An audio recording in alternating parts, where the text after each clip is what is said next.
But go on, we'll move on because we're only getting to our second fight here. We start talking about the Kardashians. But Adesanya Vettori, the main event. Yeah. You can't fucking touch Adesanya, can you? Unless you're like, yeah. He's just so confident in you, like, and I mean, middleweight, that weight class is just perfect for him. Like, as I was saying this, because the way Jan beat Adesanya, I suppose people were thinking that's the blueprint, that's what I need to do. But it's like, you know, that was a light heavyweight. Jan's obviously a much bigger guy. And Jan's good, like, Jan is good. And I said this, I was like, go watch Adesanya versus Calvin Gastelum. Like, Adesanya, mate, he's good. Like, he's good in scrambles and he's good. This is the first question I've wrote down for you. Is he better since he fought Jan? Or is Jan a different level or just too heavy? What is it? I think too heavy. I think Adesanya going to light heavyweight is stupid. I think for now, I think he should just forget it. Just stick to middleweight. I think he's comfortable with like some Marvin Vettori. We've seen it in his past fights, mate. He's a good wrestler, and I think he's good at keeping top control. He was able to take Izzy down. Wasn't able to do anything really. I mean, mate, he literally had his back. He had Izzy's back, and Izzy reversed him. And honestly, mate, you could generally see that he took it rear naked, didn't he? Yeah, and it's like, I mean, you know, if you're Marvin Vettori, you've got Adesanya for you the best position, and for him the worst position. And not only could you not turn it into anything, Adesanya reversed you. He literally reversed you like it was nothing. Like I just think at middleweight, Adesanya he's just too good, mate. And his striking as well, he was so comfortable, wasn't he? He was just perfect, wasn't he? Like, didn't get overzealous, didn't put himself in harm's danger. Like, he was just comfortable in all the 5 rounds, just controlling them. What was it, the end of the 4th round or something like that, when he grabbed his ass? Yeah, he started like squeezing it, didn't he? He's just not bothered. Like, he just wasn't. Obviously, he's taking a finger and stuff. Yeah. But that's the thing. He was just taking the piss with some of the points. At the end, and the fifth as well, he was slapping his head, like trying to wake him up, wasn't he?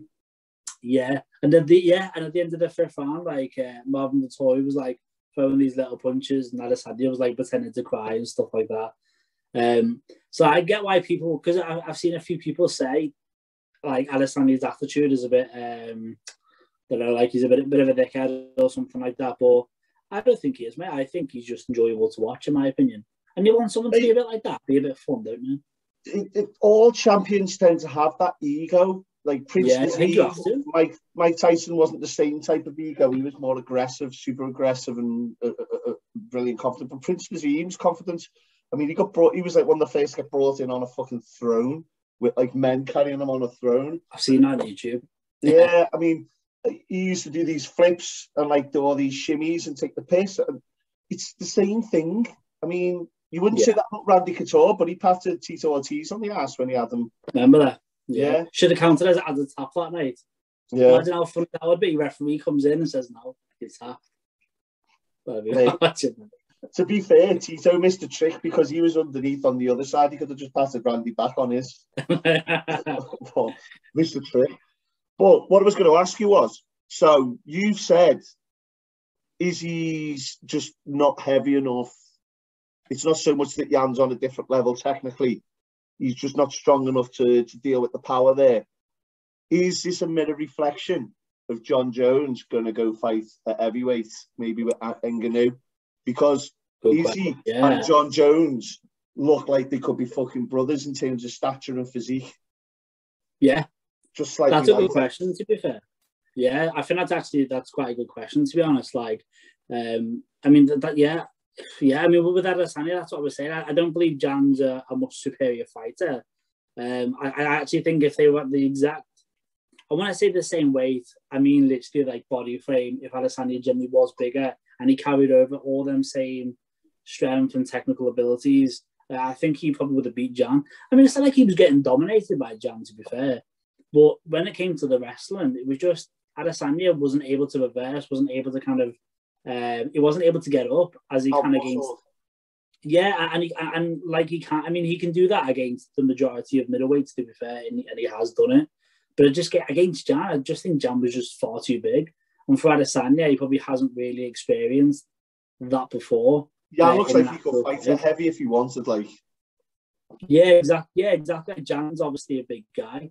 So if we take that approach with Jon Jones, I don't know. I actually don't know, to be honest. Like, I think Jon Jones stacks size on much better than Izzy.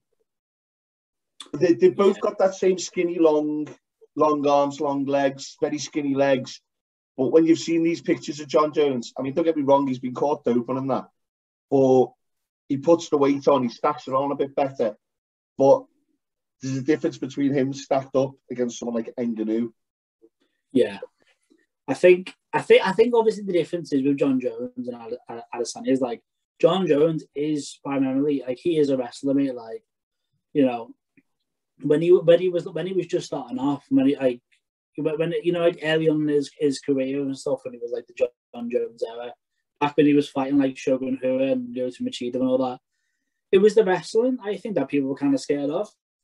Because he was wrestling was so good. Remember when he literally rock bottomed Brendan Vera, and then he literally broke Brendan Vera's face. Like, he literally broke his face with an elbow.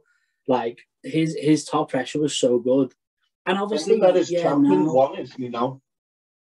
Brendan Vera. Was, yeah. So he lost I think he lost maybe was it the heavyweight belt or the light heavyweight belt? I can't remember. He lost because he was the champ, Brendan Vera. He was the heavyweight champ. Heavyweight, yeah. And then he's lost one of the belts recently. I can't remember which one it was. But yeah, Brendan Vera he's doing well. He was doing good. But yeah, so I just remember that fight with Jon Jones and Brendan Vera. And obviously now, you know, in his last few fights, you're fighting guys like are just really good. Like Dominic Reyes is a good example. Wasn't really able to take Dominic Reyes down. You know, struggled, to be fair, in the first fight against Alexander Gustafsson. You know, but I don't know. I think going to heavyweight. Gustafsson out in the second one, didn't he? I want to watch the first one. Struggled to take him down. Go watch the first one. Oh, yes, in the first one, yeah. And he had a lackluster one with Sam Prue as well, didn't he? And it's just with I'm just talking about the wrestling aspect. I'm saying that. Oh, right. There's a lot of fights which he's not able to take the other guy down, and obviously in his earlier fights it was easy for him. Obviously, I do think the light heavyweights are bigger now, bigger in frame. Was able to take down DC. Wasn't able to keep him down there, but he was able to land. But DC is DC. I mean, if you want a level of where you're at in wrestling, just to get onto the floor is to say that you're up there. Yeah, it's remarkable.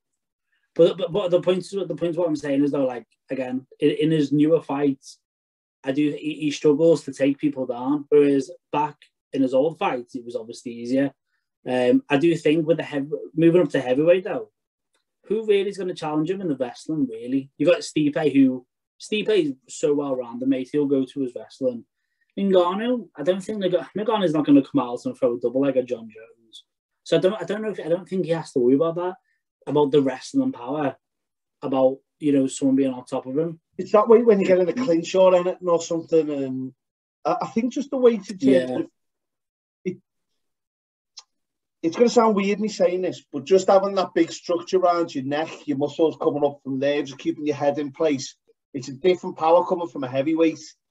I feel like you've just got to have that stature to deal with their power in general, or just being moved and tossed and, you know, someone's just grabbing your arm to control and get the underhook and then just push you up against the cage wall and drain you for a round. If you can't turn them round and put them against the cage wall, that's 5 minutes of just being drained. Yeah.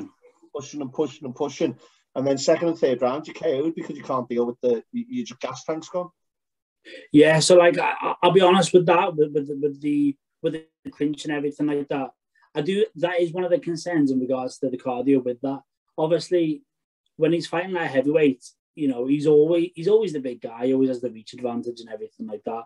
But against these heavyweights, is there going to be something again that he hasn't really experienced before in a fight, but he can't really shake someone off? And obviously, yeah, the power's different, and he's using more energy. And obviously, you know, with the extra muscle comes obviously like maybe some cardio issues as well. But I think that these are all the questions which is why we want Jon Jones to fight, don't we? Want them to do the deal So then obviously you can get him in. But I don't think there are any. Oh, I think Jon Jones is there. He's got a new manager now, hasn't he? New spokesperson. Did you see it? Who's he got now? Not this Ali Abdelaziz or whatever. No, different guy. It's a guy who used to be a part of Golden Boy in boxing. Pretty sure. No. Or the Oscar De La Hoya crew and that. You know what I was going to say? You know what you were saying about his strength in doing this to Brandon Vera with like basically the rock bottom and stuff like that. Yeah. Do you think that's pre and post doping? Could be. Yeah. It could be, couldn't it? I suppose like he started to come in midway through his title reign because they didn't even use USADA until they were trying to get into New York and Madison Square Garden, I don't think. So it was like, or if they did use it, it was very sporadic, you know. Yeah. I think it might just be pre and post doping because you're throwing people around who are big people, even at light heavyweight. It's a lot. Yeah. I think that's the thing with Jon Jones. Like, I suppose we'll never know. Like that whole story of Jon Jones hiding under the ring in his gym because obviously USADA were there to test him. But he clarified that story and saying it wasn't steroids, it was weed. I didn't want to pop for weed. But obviously that's Jon Jones, isn't That's it? what you'd say. That's what you'd say. So you didn't want people thinking that you were on steroids. Yeah, that's what I'm saying. I suppose you'll never know. But I've got to say, you do look at his performances. Nick Diaz got a 10-year ban. So he has got a case here if he's been smoking it. That's a 10-year ban, like, potentially. Is that still on him, by the way? No, they cancelled it out when they started legalising weed. But at the time, Nick Diaz did have a 10-year. And he went, what's the point of me fucking even trying again? He went, I'll be like fucking 45 or something. Yeah. But then they legalised weed and stuff like that across the states. So it was like, yeah, we're not going to keep putting you on this ban. It's ridiculous. And they don't test it now, do they, in certain states? To be honest, it's a pain depressant, isn't it? Someone hits you and you're stoned, you don't feel it as much. They say that helps with jiu-jitsu, don't they, as well? Kind of you relax more in certain holds and stuff like that.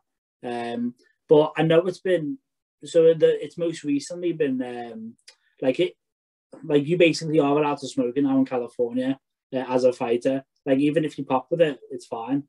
But I think it's like certain states. That's why you've seen Diaz. He started smoking one at the pre-fight press conference. Did you see it? Started offering it out to like Brendan Moreno and all that. He's boss, isn't he? Yeah, literally. Today, Dana probably would as well. He's boss, isn't he? But before we go on to Moreno and Figueiredo, I mean, it's Rob Whittaker next for Izzy. Vettori. I think Darren Till's got a fight lined up, hasn't he? So he's not going to go back to that fight that he was supposed to have. Has he? Yeah. Who's he lined up with? I don't think I know. Was it Derek Brunson? He put it on his Facebook picture, but you can never tell if Darren's Facebook is telling the truth or it's just something he decided he wanted to do one day because he likes writing funny stuff. It might be Derek Brunson, you know. I'm sure Brunson, it might be Derek. It might have been. Yeah, that makes sense. Mate, Robert Whittaker definitely next for Izzy, and that's gonna be a good fight. I feel like that's kind of that's the one, isn't it? Especially for Izzy, like to sentiment him as like, you know, one of the best middleweights that has ever been. Like, you know, that fight's important because there's no one else really. You beat Robert Whittaker. Who else really is there? To be honest with you, Dana turned around and said, sorry, I was going to say something else then, but just to put the point on, it's definitely not in Australia or New Zealand because he said because of COVID.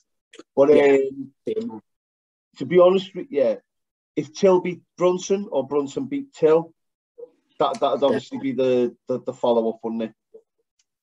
Yeah, especially if Darren Till wins, especially.